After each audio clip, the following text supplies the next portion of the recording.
So Brian, the long soft bursts, we've got those ones pretty much figured out.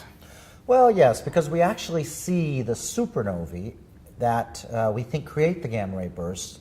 We actually see those things emerge from the gamma ray bursts. Now, exactly why and how they put out their gamma rays, still a bit of a mystery, but to first order, we sort of know what's going on here. But the real unsolved mystery here is the short hard bursts.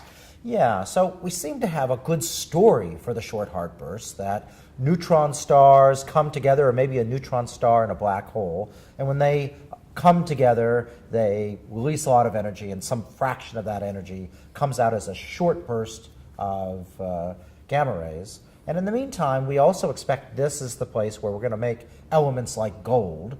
And amazingly enough, we do see a little blip of maybe the radioactivity associated with that type of element production in one of the most recent bursts.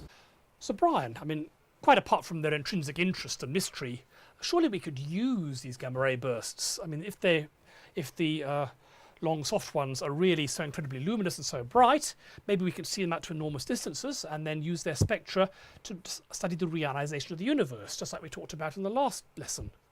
Yeah, Paul, that's certainly one of the things I find really exciting about these objects. And so I've been part of a team that's been looking for these for the last 10 years or so. The problem is they're very, very rare, but we are able to see them. And the current record holder is this object. We believe it's at a redshift of 9.4. Ooh. So that really is as distant as any object. There's no confirmed galaxy or quasar at this distance. And the way we know it is that if you remember from our discussion of how light travels in the early universe, the ultraviolet light gets absorbed by gas when the universe had neutral hydrogen in it. And so you don't expect to see any light blueward of the Lyman alpha line, which is at 1216 angstrom, or 121.6 nanometers. So here we've got infrared images. This is the J band, which is 1.1 microns, 1.6 microns, going up to 2.6 microns. And we're seeing nothing at the shortest wavelengths. It only starts cropping up at about 1.6 microns. That's right. So you can maybe just see a hint of it in this band. And we see it quite strongly here and here.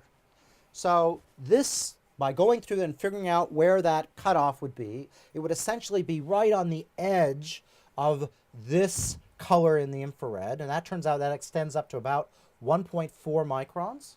And that gives you a redshift of 9.4. So all you need to do is get a spectrum of it while it's bright, and then you can actually measure the whether the universe is neutral or ionized at that time. So did you get a spectrum of this one? Unfortunately, we didn't. It's very frustrating to me because these things are amazingly bright. This was bright enough to get a spectrum of, if only we had had our collective act together. Because it did fade within an hour or two. And so by the time we realized what it was going on, the Earth had moved and it was in a place where we didn't have any 8-meter class telescopes to look at it. So the holy grail will be to get a spectrum of these things. The most distant object we have with a bona fide spectrum, I would say there's one at 6.3. There's also another one at 8.2, which has sort of a spectrum. But these things are so bright, if we do it right, we should not just be able to get a spectrum to tell you how distant it is. We should be able to get one that's bright enough so that our spectra will allow us to identify what the chemistry of the universe is back at these great distances. So where to from here? Well, I think there's a few things we really need to figure out. So short hard bursts, those are the mergers of two things. We might be able to see in the very near future gravitational radiation from them. And that would tell us all about general relativity. It would tell us about how these things come together, and it would really nail that story down. The other thing I would like to understand is, why are some gamma ray bursts bright and why are some faint?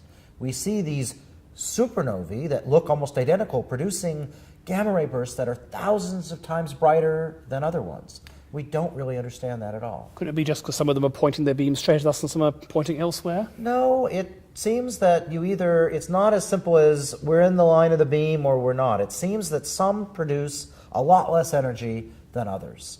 And some of these things, it turn out, don't produce a supernova explosion at all. And we can explain that because sometimes the whole star will get swallowed up into a black hole over a few hours or minutes. And so maybe we understand that within the model, but we still don't understand why some are faint and some are bright. That's just a fundamental thing that we don't yet understand. So lots of work still to do. But the most exciting thing, I think, to do is to use these things to probe the early universe. We can go out and we can find these brightest of objects. We can see them back at the dawning of time when the first objects in the universe were created. We've got the first glimpses, but we haven't done it very well yet. If we can go and observe these things with a great deal of precision, we can literally see how the first stars and galaxies in the universe were formed using these things as little beacons that shine through everything in the universe. And we haven't done it yet, but that is something we can do. We just have to get our act together. This is using one unsolved mystery of the universe to solve another one. Exactly.